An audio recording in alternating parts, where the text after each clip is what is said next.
There was an aerial drop on Sunday. Were any of you informed by Department of Conservation that the drop was taking place on Sunday? No, none at all. No. We just want to know the basic facts. When will they be dropped? When do we take our water line out of the river? And how long is the withholding period? So just basic things, all politics aside, that's the basic information that we want. And we haven't received any of that, no visits, no nothing. Tell us a little bit about what you've seen. We saw quite a bit of 1080 all over the track, like on the seats and just on this track, gravel here and in the water, and we saw some of it in the creek and on the ground and everything. There's like 3 in like one little spot. Yeah, like 20 metres. And have you seen anyone coming up like Doc or anything to clean the tracks off? Because Doc usually do that, they send someone up. Nah, that's why Greg warned me this morning, because he works for Doc. Oh, who's Greg? Greg Vanderley. Oh, yep. Yeah. And what did he say?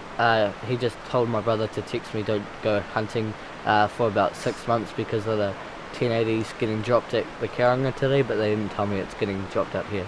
So, anything else you can tell us?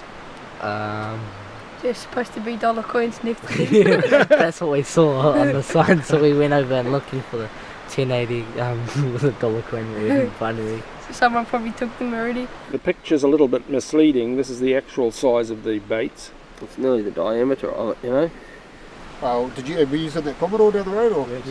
Yeah, I live just there, Oh, yeah. So, and so do you draw water from the stream? Yeah. And the Department of Conservation, did they provide you with any notice that today was the drop and that you should not draw? Nothing. I've just been drawing water today, and then I actually forgot to turn the pump off when I come up, and I thought, shit, so that's why I raced home and got me out of the bike. This is 3 News. Locals were shocked last night when they received notification their drinking water may be poisoned. Tried not to use any water. It was quite scary. A little bit worrying, so I didn't use my water all night. The council was forced to dump nearly 10 million litres of treated water from one of its 2 reservoirs last night after someone broke in, climbed down and left 1080 pallets on a control panel. Frankly, I think they're bloody idiots. Anyone who threatens to pollute a town water system or poison the town water system needs hanging. Local police say they will charge the culprits. It's a serious threat to the community because it is a poison and it is our main water supply, and it's been treated as such. The Waikato Regional Council issues the resource consents that permits the Department of Conservation to aerially spread 1080 poison across land and directly into water in the Waikato region. I'm concerned. I don't feel particularly safe. We're drinking the water straight from the creek, and up until now we've had no problems, no health concerns. But there's at least another 15 families on our road that are drinking that water too. And that's enough to warrant a bit more, caution. It's actually more than that. This half of Wyoming here gets the water from this area. Wow. So all this side of Wyoming get their water from Bird Creek Road. Plus the motel. Plus the motel down there as well. Yeah. I've been into the office a couple of times now, or whatever his name was, just telling me, you got nothing to worry about. There's only 4 pellets per area the size of a tennis court. But that's bollocks, because people have been finding way more pellets in a much smaller area than that. They obviously don't have control. They are not considering the weather, and they're not considering the local people that are directly affected by this. It's disgusting at best. It's ecocide, really, plain and simple, and we can't really tolerate this. District health boards and the medical officer of health are responsible for considering human health and approving aerial 1080 poison drops. Mitigation is available if households request it, including the supply of alternative water. Communities downstream of poison drops and within 3 kilometres of the poisoned area qualify. However, an Official Information Act request is required to obtain the permission document and guidelines from the DHB. They told me when I went in there, you've got nothing to worry about. There's no secondary kill. Basically, the animal will die within, I think it was 16 hours, and they'll just go under a log. They won't seek out water. They won't go into the waterways.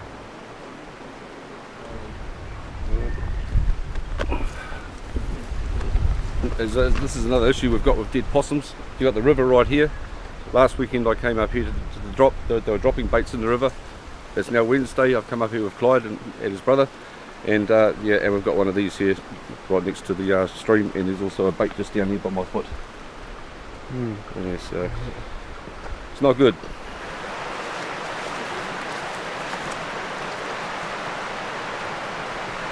We found 1080 pellets. A lot of them were in the creek, and we'd find them right in the middle of the track as well. I think we should be notified like 24 hours before they do it, so we can get an alternate source of water. Not many people want to be drinking water they know has got poison in it. Somewhere along the line it's going to have detrimental effects. We get the carcasses washed down the creek here.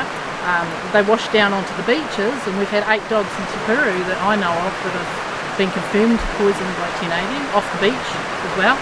It's not up the bush. This lethal dose table, released by the Animal Health Board, shows that there is enough 1080 poison aerially spread to kill 23 people per hectare, or over 100 deer, or 2,500 dogs per hectare. Yeah, even yesterday, still pellets in the creek, which nobody was informed about. Did you see the pellets? Yeah, yesterday up the Waiomu Valley, in the water, dead possums a metre away from the water, multiple. Here we go, it's another 20 metres and it's got a young one inside it too. Just not full movement, unless it was... It's like a murder, we'll have a look. Just see if we can move it. Unless it was imaginitis. So no, it's got to be dead, No, isn't it's it? dead. Yeah. Little fella there. The New Zealand poison manufacturer's warning label states, "Take measures to minimise the chance of baits accidentally entering any body of water," and "harmful to aquatic organisms."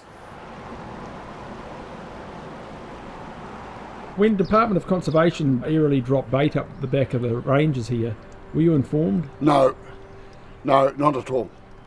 And with your water here, you're drawing water from the creek, are you? From the Te Puru stream, yes. And during that whole period of time, was it drawing? It would have been on and off, yes. In previous years, have you been informed about the aerial poison drops going on behind here? Not about poison, no. We've been told about flooding and to turn the pumps off so we don't suck the muck into the system, but I've never been told about dropping of poison, no. But it affects everybody. You know, it comes down all the streams. So it affects everybody. I think they should tell us or tell us what to do about it if we don't want it in our water supply. It's really simple. We've got a 21-month-old baby and one that's due any day now. So that's what we want to find out. What are we facing?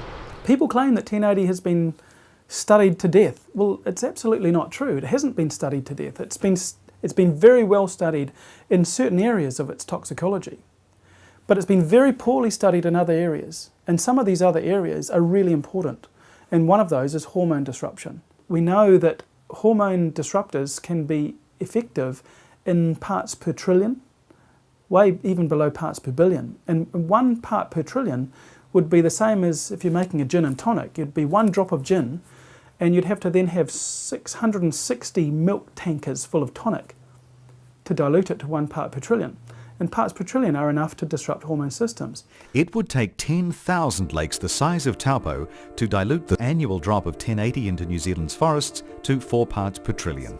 Interestingly, with the studies that have been done on hormone disruption of 1080, the one that's been used by the Ministry of Health to set the safety standard in New Zealand was one of these studies which was like going through Wellington Harbour with a net with a mesh size as big as a house, because it only looked for gross morphological defects. Looking at the design of that experiment, I would conclude that it's not possible to come to any conclusion about the hormone disrupting capabilities of that toxin using that design, because it's just fundamentally flawed. Now, in fact, the design that was used for that experiment, I wouldn't even pass that research in an undergrad level of environmental studies at Victoria University, because it just wouldn't stack up. We've got a UV steriliser, we've got 1 micron and 20 micron filters, and we understand that that's not going to help the cause. So we're doing our part. I know the council wants everyone to be up to play on water quality, etc. But we expect the same as well, to be informed. In December 2008, the Ministry of Health released the following statement. Studies show that 1080 can cause fetal skeletal malformation, cardiomyopathy, damage to the heart muscle, and testicular effects, reduction in sperm count in animals. To date, there are no known epidemiological studies that have been carried out in relation to 1080 and potential adverse health effects on humans. I think the question we have to ask is, who do we value? Do we value pregnant females and their unborn children, if it's a human, or their unborn birds, if it's a bird, or whatever? I mean, if we value these things, and if we're concerned about them, then we need to have a close look.